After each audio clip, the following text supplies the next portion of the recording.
Vamos a responder en esta tarde a una cuestión importante que tiene que ver mucho con toda la serie que estamos viendo acerca de la obra y la persona de nuestro Señor Jesucristo.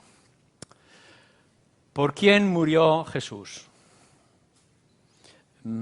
Seguramente nos hemos hecho esta pregunta y hemos dado una respuesta porque tiene que ver con nuestra propia salvación y lo habremos hecho de una manera muy personal cuando decimos Cristo murió por mis pecados y entonces somos nosotros mismos que nos ponemos presentes. Pero también es importante que hagamos esta pregunta de una manera mucho más general, más extensa, más teológica, puesto que hay mucho error y mucha confusión a la hora de explicar por quién murió nuestro Señor Jesús. Y de los diferentes textos que podríamos encontrar en las Escrituras, creo que uno de los más precisos que dan una respuesta clara o clave a nuestra pregunta se encuentra en este pasaje que hemos leído de Romanos 8. Ya hemos estado respondiendo a algunas cuestiones que nos hemos hecho. Por ejemplo, cuando decíamos, y todo estaba centrado ahora con respecto a la cruz, cuando miramos a la cruz, ¿qué es lo que vemos? ¿Qué es lo que debemos de buscar? Y decíamos que es el cumplimiento del Antiguo Testamento, del plan de Dios, que allí vemos la santidad y la justicia de Dios. Allí vemos también la gravedad del pecado, puesto que era necesario una muerte tan horrible para pagar unos pecados tan horribles como los nuestros. Podríamos ver el ofrecimiento voluntario y satisfactorio de nuestro Señor Jesucristo, la santificación o el cumplimiento satisfactorio, apartado para siempre delante de Dios, etc., ¿no? La misma gloria de Dios se refleja y se puede ver en la obra de la cruz. ¿Cómo era la muerte de Cristo? También la respondíamos en su momento y decíamos que la muerte de Cristo, y esto es una de las preguntas esenciales que se hace y que es esencial que la respondamos, que la muerte del Señor Jesucristo, decíamos, era redentora, era expiatoria. Es decir, que el Señor Jesús no moría como un ejemplo o como un paso más dentro de la salvación que deberíamos de buscar, no, es una paga por el pecado, expiatoria porque nos recuerda todo lo que estaba simbolizado y recordado en el Antiguo Testamento, es redención porque es una paga precisa, definitiva, por causa de nuestros pecados, por la cual hemos sido adquiridos y hemos sido puestos en las manos de nuestro Dios por ese pago, que es nuestro Señor Jesucristo en la cruz. Ahora, la pregunta que nosotros nos hacemos es ¿qué consiguió Jesús en la cruz? ¿Qué se consigue con la cruz? Es decir, ¿por quiénes fue esta redención y fue este pago? Bueno, cuando hemos estado leyendo o se nos ha leído este pasaje, nos dice, por ejemplo, en el versículo 30, y a los que llamó, a estos también justificó, y a los que justificó, a estos también glorificó. Bueno, pues entonces lo que estamos diciendo es que la cruz lo que hace es traer la justificación, es ser declarados justos, es ponernos en una situación favorable delante de Dios ya de una manera definitiva. En esta cuestión, entonces, tenemos que dejar de un lado lo emocional. En la gran mayoría, hoy en día, lo emocional nos mueve más que lo bíblico y entonces enseguida extendemos nuestra voz diciendo Cristo murió por ti y lo hacemos de una manera personal y claro, todos tenemos ese afán de proclamar el Evangelio, de anunciar las buenas nuevas a la gente y estamos dispuestos a esos pobres pecadores decirle que Cristo murió por tus pecados. Pero claro, si Cristo murió por los pecados de esa persona concreta y nosotros estamos diciendo que su paga ya está hecha, quiere decir que no importa qué decisiones o qué pasos tenga que dar ese pecador, ya ha sido justificado. Por tanto, tendríamos que quitar todo lo que es emocional y que no está basado a la luz de las Escrituras. Por otra parte, sí es cierto que hay algunos pasajes en las Escrituras que si los interpretamos de una manera superficial, sin ningún tipo de profundidad o de mirar el contexto más cercano y todo el contexto de la Escritura, nos da a entender que nuestro Señor Jesucristo murió por todos y cada uno de los pecadores de este mundo, pasados, presentes y futuros. El versículo más citado quizás sea Juan 3:16, de tal manera amó Dios al mundo.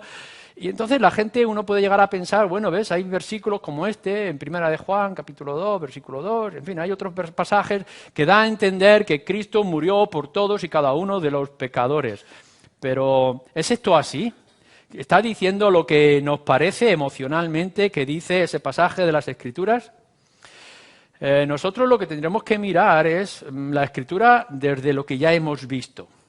Es decir, que la cruz es expiación, es vicaria, es decir, es tomar el lugar de otro, de una manera específica y definitiva. Es la paga de un pecado, o de los pecados, por un pecador.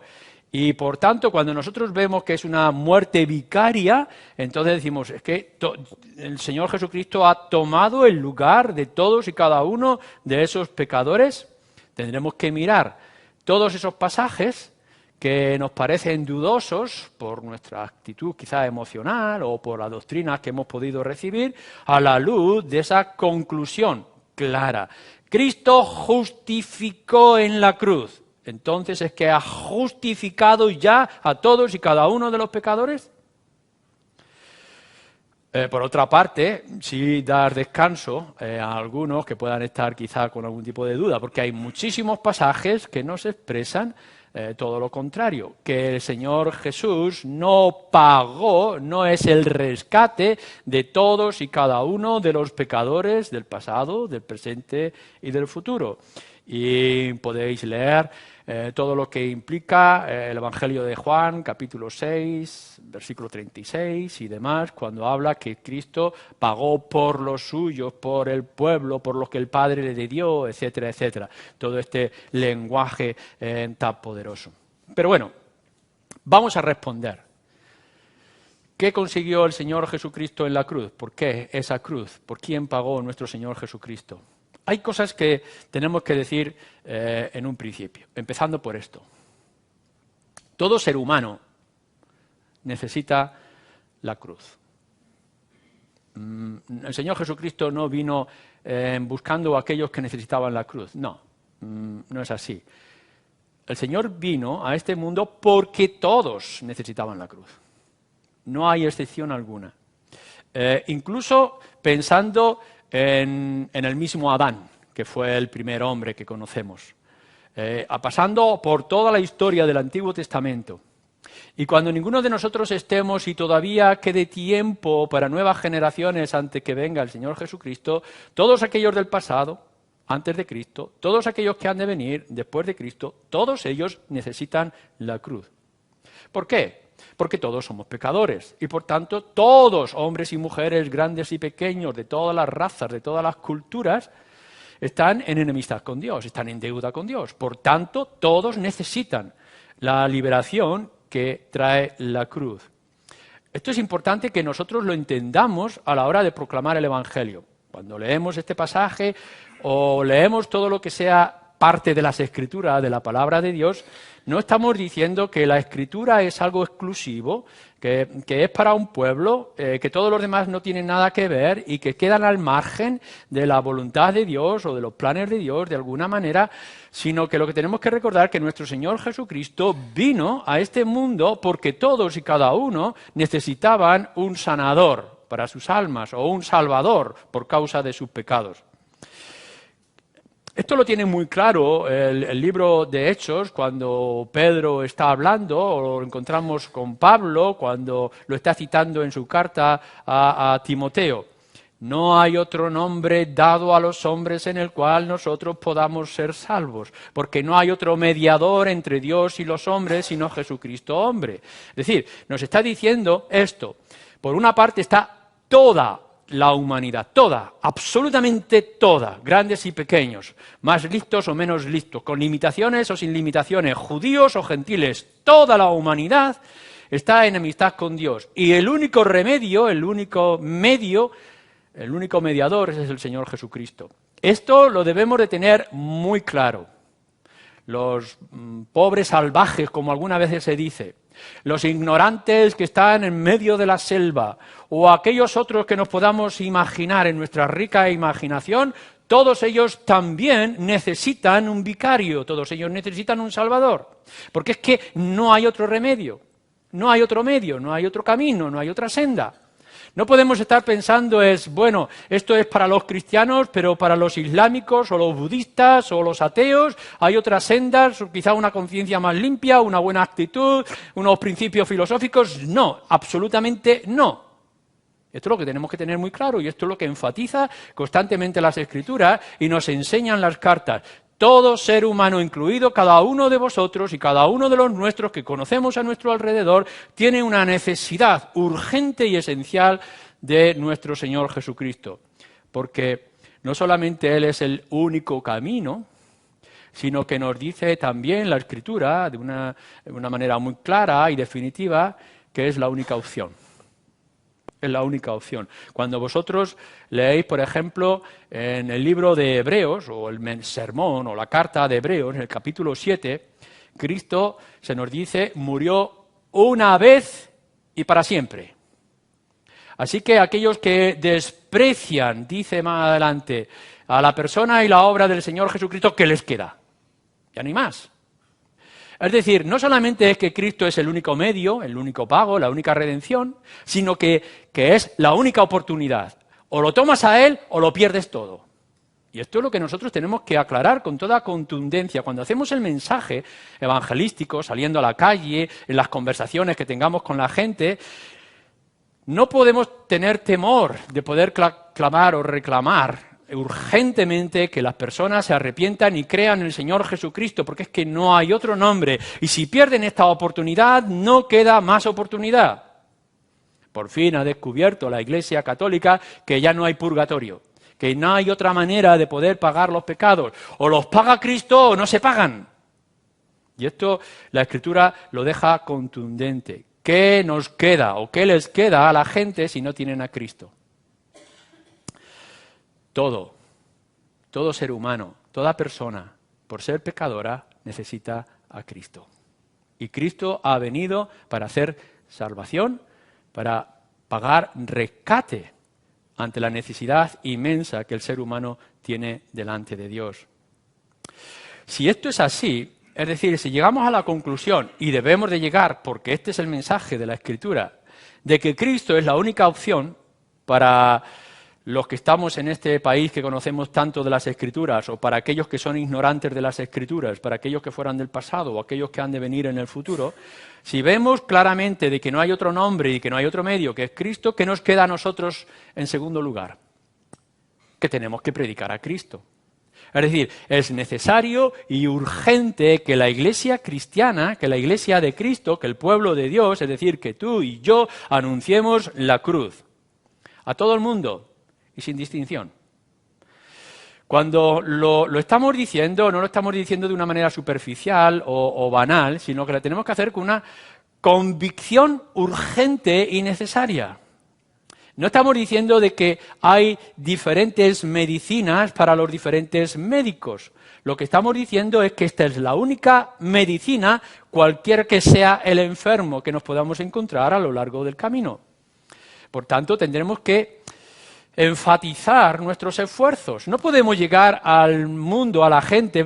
A veces nos encontramos con nuestros seres queridos que están sufriendo o experimentando cosas y que no, cosas del mundo, y que no creen en el Evangelio, y estamos diciendo, bueno, quizá otra oportunidad, otra opción, otro lugar, de otra manera, Dios que misericordioso, y entonces estamos estropeando, estamos dañando, estamos limitando, entorpeciendo el mensaje de la cruz. No sé cómo lo estamos viendo, pero si creemos que Cristo es el único remedio, ¿qué es lo que estamos haciendo? Lo único que podemos hacer de una manera esencial, extrema, urgente, es que el pecador entienda que necesita a Cristo. Y tenemos que ir con toda nuestra fuerza y todo nuestro valor, con la presencia del Espíritu, a anunciarle a la gente que necesita a Cristo. Porque es que si no, no hay otro. Si nosotros no predicamos el Evangelio, ¿cómo creerán? Y si no puede creer, ¿cómo se salvarán? Lo que estamos diciendo es que nuestro Señor Jesucristo vino a morir por todo el mundo, y que Cristo vino a pagar la paga por sus pecados por aquellos que aceptan el mensaje de la cruz.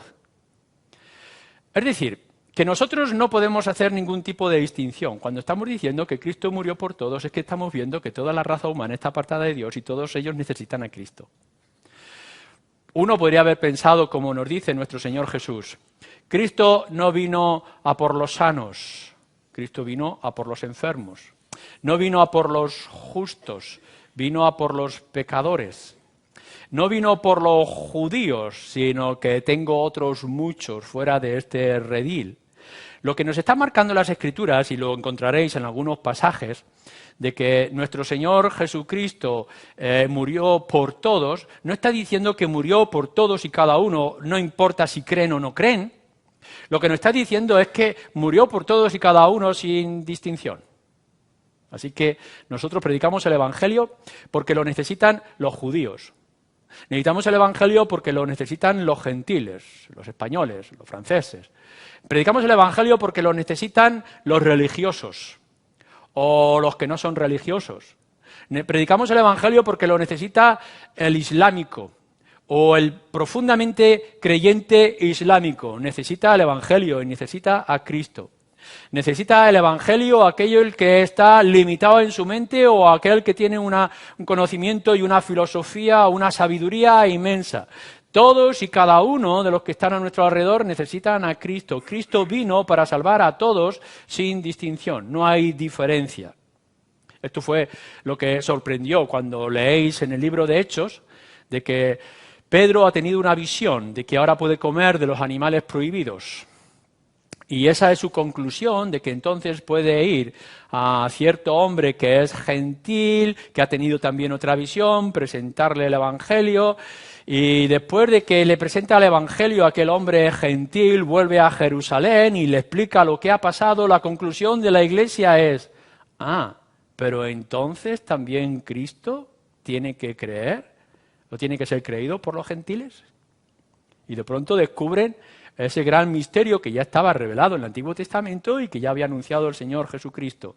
También los gentiles, también todo el mundo tendrá que pasar por la puerta que es nuestro Señor Jesucristo. Así que Cristo murió por los justos, o que se creen justos, y por los injustos. Cristo vino a morir por los judíos y también por los gentiles, sea cual sea su clase de gentil que podamos pensar. Cristo vino para aquellos que tuvieran interés o aquellos que son plenamente ignorantes, totalmente ignorantes del Evangelio. No hay diferencia alguna. Cristo, eso sí, no murió por los incrédulos. O sea, Cristo murió por los que creen. ¿Qué es lo que va a ocurrir? Que en el cielo nos encontraremos con ladrones y criminales y con adúlteros, con sinvergüenzas, porque ¿quién de nosotros no ha sido alguna de estas cosas? Todos nosotros hemos sido pecadores. Y aun cuando hubiéramos tenido una educación y una familia religiosa, en nuestro corazón sabíamos que éramos pecadores, que teníamos una deuda que no la podíamos pagar y que Cristo la ha pagado por nosotros. Así que nos encontraremos en el cielo todo este tipo de hombres y mujeres que, arrepentidos de sus pecados y graves pecados, han puesto su confianza en el Señor Jesucristo. Lo que no vamos a encontrar en el cielo es incrédulos. Por tanto, nosotros estamos diciendo que el Evangelio es para todo el mundo porque no hay distinción, no hay diferencias. No lo vamos a predicar a los que nos gustan, lo vamos a predicar a los que no nos gustan también, a todos ellos. Y los únicos que no podrán entrar a través del Señor Jesucristo son aquellos que rechazan al Señor Jesucristo. Cristo, por tanto, vino a morir, como nos dice también Pablo, lo cita en Timoteo, Cristo vino a morir por los pecadores. Así que la cuestión es, ¿vino a Cristo a morir por ti? La cuestión es esta, ¿eres tú pecador? Claro, si tú te atreves a decir que no eres pecador, entonces Cristo no es para ti, allá tu destino y tu destino eterno. Pero si en esta tarde tú o algunos de los tuyos reconoce que es pecador, lo que está diciendo es que tiene necesidad de Cristo y que Cristo vino a traer vida a los pecadores, a los muertos.